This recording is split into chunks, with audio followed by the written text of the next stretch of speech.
Wow, TGIF. My name is Dr. Kimberly Quinn, and little Giovanni and I are here. She's right there taking a snooze on the chair. Now, we had a nice snowshoe this morning. Anyway, we are here to discuss mindset, which is right up the alley of what Mindcraft is all about, right? It's about becoming the boss of your brain. So I've inspired, actually, I have Carol Dweck's book right here. Used this in my Mindcraft course for years. I've been doing some reels and doing some speaking around and doing things. And so I'm just kind of inspired to kind of bring this back into my own thinking about the fixed versus the growth mindsets, because it's just so important. Because here's the thing. As we know, in Mindcraft, we've talked about the basics, okay, about becoming the boss of your brain, is that thoughts come first. Thoughts then dictate our feelings, which then lead us to actions. Even if it's milliseconds, we cannot have feelings.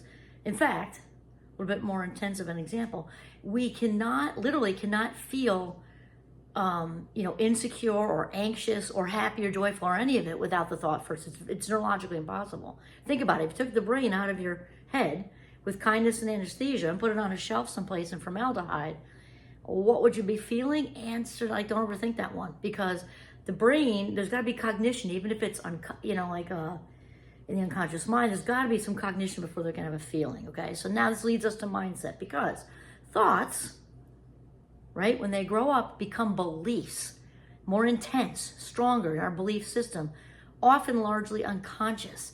And then beliefs, when they grow and grow and grow up and get stronger, they become a sense of knowing. Very, very important. That's where all the manifestation crew run with that one, because when we really act as if from that place of knowing, you got the world by the ass. I'm just saying. Okay, so reeling it back in, the two growth sets with Carol Dweck are fixed mindset and growth mindset in this context. So the fixed crew, and here's the good news. I don't want to do a whole spoiler, but yes, you can change. If you're saying, oh my God, she's talking about me. Oh no. The fixed mindset crew basically think that it's all permanent. Like the cards we've been dealt, this is as smart as I'm ever going to get, as athletic as I'm ever going to get, as artistic as I'm ever going to get. You hear the people saying, well, I'm just not artistic. Of course you are. You just have to put effort in, focus on it, create the time, and do it. Now, are you Rembrandt? I don't know, okay? But do all of us have creativity and our artistic, talent somewhere and skills? Of course we do. So, and a lot of this fixed mindset comes from being labeled, a lot of it. And it's obviously, when we're talking about anything that involves human and actually non-human behavior, right, G? Genetics are also there too. However, this is largely conditioned, adopting a fixed mindset. So which is also, Carol Dweck actually also talks about the dangers of too much positive praise. When parents, coaches, teachers, we're not saying don't praise kids, yes. Praise kids about their effort though, not so much you're so intelligent. It doesn't mean not to say that ever, but the thing is, a fixed mindset largely comes from that labeling that I'm intrinsically, locked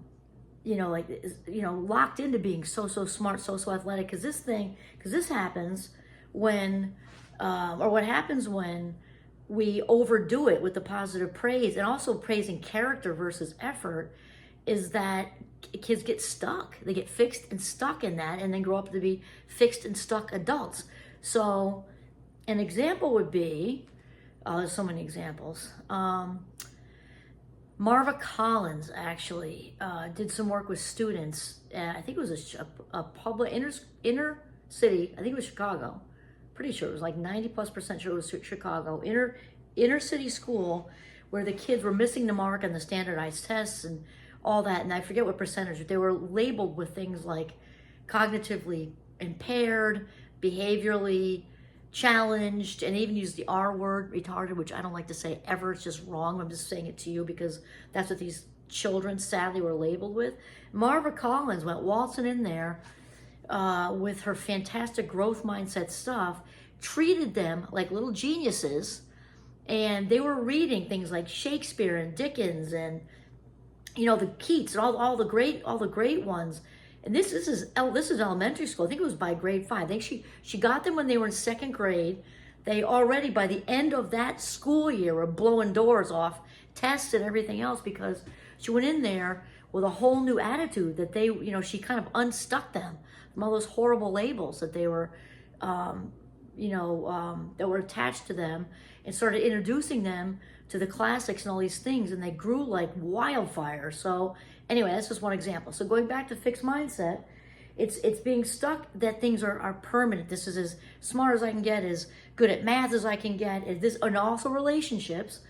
We're going to get into that in a sec, but relationships, career, all of it, and we get stuck in it. So now the growth mindset crew is all about, has a whole different attitude towards failure. The growth mindset crew sees failure as a chance to grow, to be challenged, even if they don't get let's say it's school, if they don't get the grade, they're not falling apart. It might be a well-earned C. I remember there was a professor at St. Mike's where I went to school and to undergrad, and some people literally wouldn't take his class. He was a badass. He was awesome. He was an expert in Shakespeare, and some of the high rollers didn't want to take his class because they didn't want to get a B or a C because he refused to give anybody A's. My college roommate actually dared. She had a 4.0. Said, you know what? Shakespeare's my favorite too, and I'm doing it. First day he ever gave. She earned it, but you know what I'm saying. So, because she had the courage to also do it, and she loved Shakespeare. But here's the thing. Marva Collins, not just Marva Collins, but Dweck and her research with students too, found that these kids who were so stuck in this is specifically the school example, because they were so stuck in I've got to be smart, right? That they could not fathom not getting the top grade, whatever that is on the grading scale. And she found that some of them would refuse or avoid taking a challenging class, even if it had a reputation for being extremely interesting. They wouldn't do it, or they would, if there was a class they didn't have an option about and it was challenging, they would literally, admitted to this, they would cheat before they would want to accept a lower grade, all because of locked into I have to be this label. And that's also true for athletics and fill in the blank with whatever it is. This is the best I can get at math. This is the best I can get at science. This is the best I can get in relationships. And using, polarized words like I always do this, I never do that. My anxiety always gets the best of me. That's why I'll never have a relationship, that kind of thing. Whereas the growth mindset crew just looks at it all as opening doors, and that failure is also not really a thing. And Wayne Dyer talks about that as well. Wayne Dyer will say there really isn't such thing as failure because we're all human beings. We know that to be true. Moving around, interacting, speaking, talking, doing things to people, interacting all over the place, producing results. Sometimes those results are in our favor and feel like they're working for us, and sometimes they feel like they are not working for us or seem like they're not working for us. But either way, whatever the results are, they're just pointing us in a new direction. They're pointing us this way or that way or this way. Maybe it worked, maybe it didn't work, maybe it's somewhere in the middle, and we're pointed in a different direction. But no matter what, we are growing and changing. This is so important because mindset is the key to kind of, plunging into joy and fulfillment, or, the opposite, which is, spiraling into the darkness of misery, the wormhole of misery, because our mindset is what filters the incoming information, that filters what we do with it, because the brain is on 24/7, even when we're sleeping, obviously, or we wouldn't be here anymore. It's making associations just constantly. So we're keeping running accounts all day, every day, all of us, no matter who you are and where you come from and how put together we think we are all keeping track of it all day long. And our explanatory style, which is what we're talking about, right? We're talking about fixed mindset and growth mindset, which leads also to, or is linked to, let's just say get connected to optimism and pessimism as well. So mindset is key with how we filter that out. Is this something, am I stuck in being this athletic, this smart, this good in relationships? Or is it possible that we can grow? And actually, I'm going to do a little scroll because I want to stay there for a second. Because we talked about the student and school type thing, and it's also true with art, we said that, and also with relationships. So let's say this is another example of fixed versus growth mindset in a relationship. The fixed mindset person is going to think, let's say they're even married and they hit few speed bumps, as you will do. You know, I know my wonderful beloved and I have been married almost 35 years. We're crazy about each other. And it's also, you know, it's work, it's effort, it just is. So the fixed mindset person is probably more apt to bail sooner, because when they start to come up against resistance and conflict, right? Conflict, because you're not agreeing on some stuff, maybe you have an all out, you know, like really rough, hard argument or something like that. They're thinking, oh boy, if I have to put in effort, this must not be meant to be. And I've actually had this talk with my students, and there were a bunch, more than a few in each class I taught, that would very courageously put their hand up and say, hey, professor, that is what I think too. And then again, the good news is you can swap it out for a growth mindset and grow into that. And where the growth mindset person in a long-term relationship is going to come up against the same speed bumps and conflict and whatever, be more willing to compromise, be not as apt to throw in the towel so quickly, think, oh, we got to work on that, we got to work on this. If it really got rough, they wouldn't leave a stone unturned, especially if it were a marriage where there's, you know, maybe kids involved, not a stone unturned, checking out all the possibilities to work stuff out. Big, huge differences. Also, growth versus fixed mindset, or fixed versus growth mindset with mental health issues. The fixed mindset person, when they, let's say if they're diagnosed with depression, and they're more apt to be diagnosed with depression actually, are going to see it as also permanent. This is it's the end, it's doom and gloom, I'm going to have to be challenged with this forever.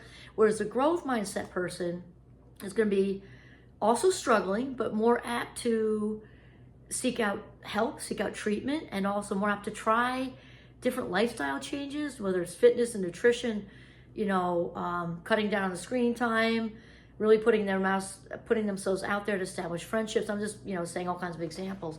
The person with the growth mindset is going to handle a mental health challenge way more effectively than somebody with a fixed mindset. Okay, so now there's a definite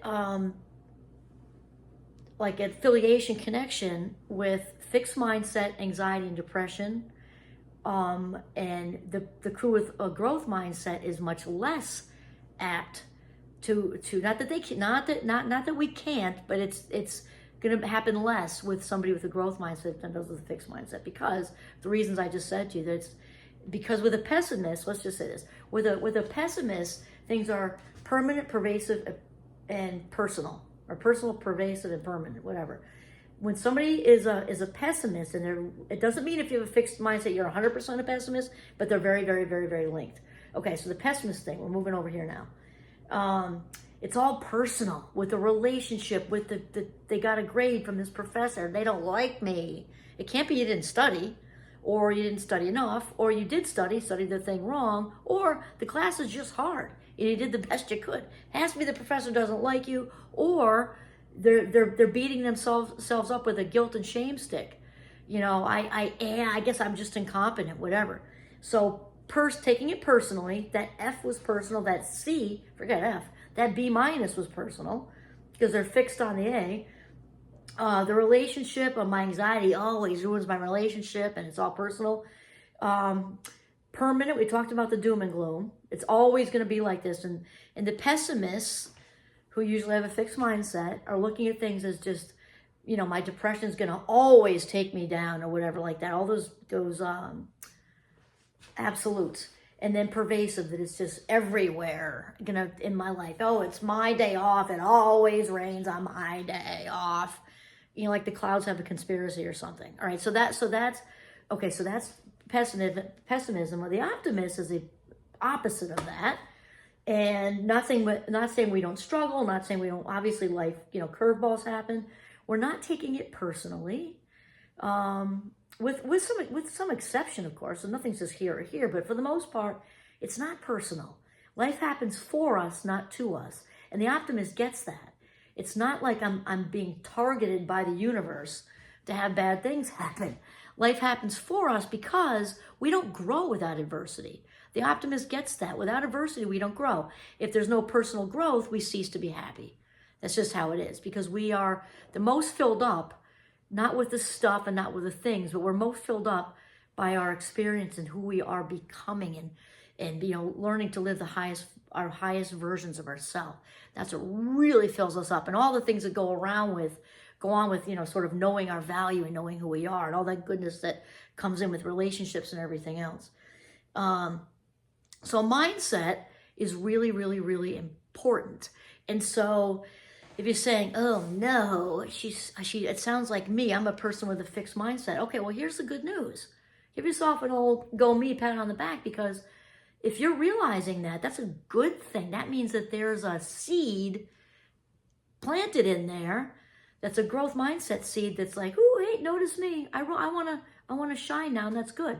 So when you choose to adopt a growth mindset and kind of make the shift away from that stuck, more apt to be pessimistic fixed mindset, what you want to try to focus on, first of all, is wrap around yourself, not just with commitment to stick with it, that stick-to-itness, and also to wrap around yourself with compassion, because optimists and those with a growth mindset are about progress, not perfection. Optimists and those with a growth mindset are about resilience. How can I grow from this? It's not about the outcome per se. It's about, I'm in it to win it, and how can I grow from this? So when you're making the shift, because you're choosing to make the shift from a fixed mindset to a growth mindset, and you're trying to be less pessimistic and more optimistic, you're shifting yourself out of a place of rigid thinking. Remember those polarized vocab words: always, everything, nothing, no one. Like people say, oh, no one likes me. Okay, well, there are 8 billion people on the earth, so statistically speaking, that's probably not possible. You know what I'm saying? Or someone, nobody ever listens to me. Again, 8 billion people. How is it statistically possible no one ever in the entire life has not listened to you? Not really possible. So you're making the shift from that rigid, polarized stuckness to a place of being open-minded, flexible, resilient, and also wrapping around yourself with a whole lot of self-love, because this is a great ride.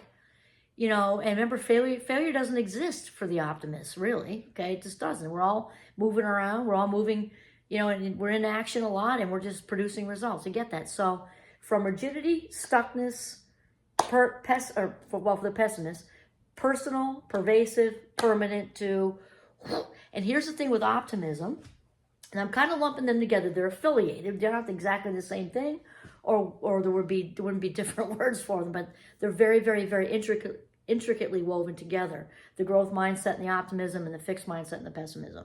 Okay, and then the first crew is more prone to anxiety and depression than the growth mindset optimistic crew.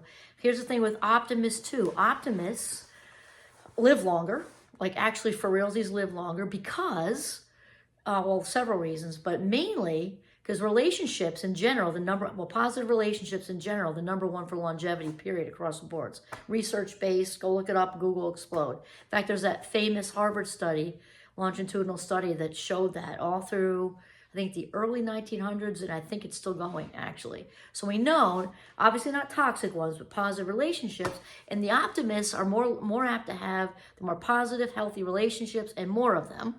So that right there, right off the bat. Optimists are more likely to get the job interviews, which means more likely to get the jobs, because optimists are generally liked better. That's just the truth. Optimists are generally healthier in general, physically. Optimists heal faster from your basic flu and from surgery, from anything. And so it's a good shift to make. And remember that it's about progress, not perfection. The optimists are not into being perfect. We're into growing. We're into growing and living the highest versions of ourselves. So that also takes the pressure off, doesn't it? Because the bar for the pessimist is locked in. Whatever you want to slap the label on that, but it's typically they're measuring up against this, rigid bar.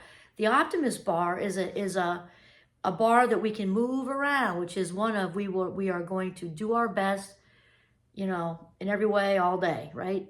The best we can.